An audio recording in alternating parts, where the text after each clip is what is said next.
Chers amis et abonnés de la parole de Dieu au quotidien, que la grâce et la paix de notre Seigneur Jésus le Christ soient toujours avec vous. Merci pour ce rendez-vous quotidien que vous prenez avec nous à travers ce canal YouTube. Merci pour vos messages d'encouragement. Vous convenez avec moi que si vous n'aimez pas cette vidéo et que si vous ne la partagez pas, d'autres personnes ne pourront pas entrer en contact avec cette parole de Dieu. Donc je vous encourage à aimer cette vidéo, à la partager afin de permettre à d'autres âmes comme vous de pouvoir entrer en contact avec cette parole de Dieu. Que le Seigneur vous accorde sa grâce et sa paix. Et merci déjà pour l'effort que vous fournissez.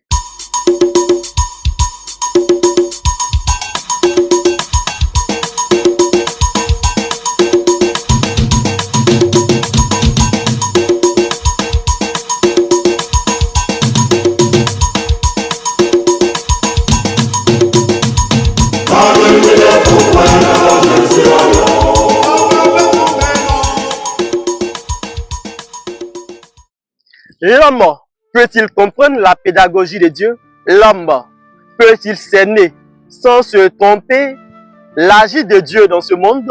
Frères et sœurs, ces interrogations trouvent leur réponse dans les textes liturgiques de ce dimanche 1er février 2026, 4e dimanche du temps ordinaire de l'année liturgique A. Dans l'évangile, en effet, Jésus prend la posture de maître. Il s'assoit et il enseigne ses disciples. Il parle de bonheur, mais pas du bonheur tel que le monde l'imagine.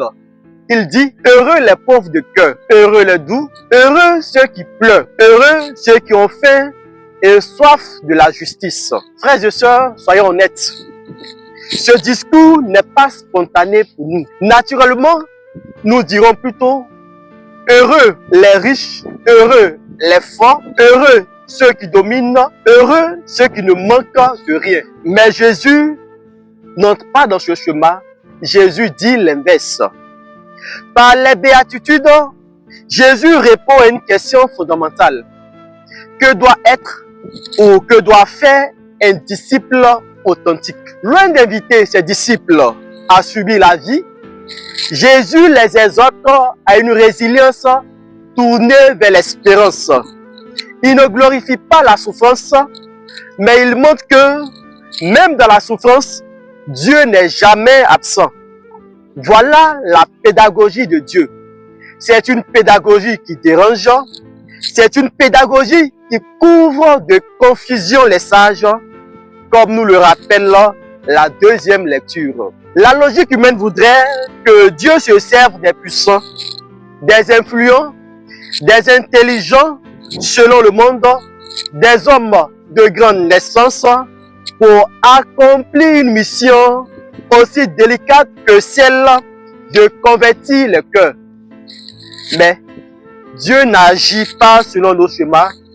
Dieu ne raisonne pas comme nous. Au contraire, il se sert des rejetés, des faibles, des pauvres, des hommes et des femmes de conditions modestes pour en faire ses messagers et ses témoins par toute la terre. Encore une pédagogie de Dieu que l'homme peine à comprendre et qui ne peut jamais totalement cerner. Frères et sœurs, que retenir donc de ce dimanche? 3 choses essentielles à retenir. Première chose à retenir, les béatitudes, une boussole pour la vie chrétienne. En effet, les béatitudes ne sont pas de simples paroles de consolation. Elles sont une orientation, une direction, une boussole pour la vie du chrétien. De même que les 10 commandements nous indiquent ce qu'il faut faire pour rester fidèle à Dieu, les béatitudes nous montrent comment vivre pour ressembler au Christ. Elles nous apprennent à regarder la vie avec les yeux de Dieu, à ne pas mesurer nos réussites à l'aune de l'argent, du pouvoir ou de la domination, mais à celle de l'amour, de la justice, de la miséricorde et de la paix. Suivre les béatitudes, ce n'est pas fuir le monde, non. C'est transformer le monde de l'intérieur en commençant par notre propre cœur. Deuxième chose à retenir, c'est que Dieu n'appelle pas des parfaits, mais des cœurs disponibles. Dieu ne choisit pas selon les critères humains. Il ne cherche pas d'abord des hommes priants ou irréprochables.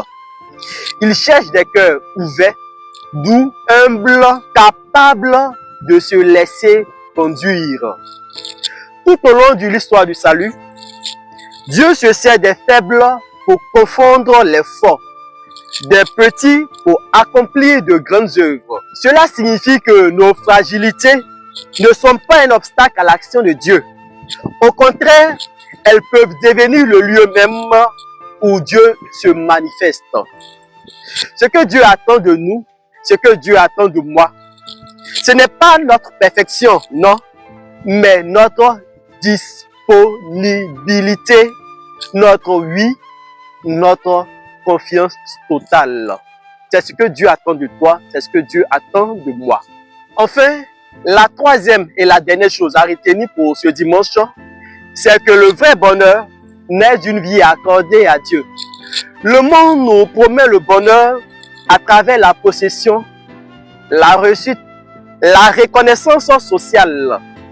Mais ces promesses sont souvent fragiles et passagères. Jésus lui propose un bonheur plus profond, un bonheur qui résiste à l'épreuve du temps, un bonheur enraciné dans la communion avec Dieu. Les béatitudes nous rappellent que le bonheur chrétien n'est pas l'absence de difficultés, mais la certitude que Dieu marche avec nous, même dans l'épreuve. Heureux, non pas parce que tout va bien, mais heureux parce que Dieu est là. C'est ça le bonheur chrétien.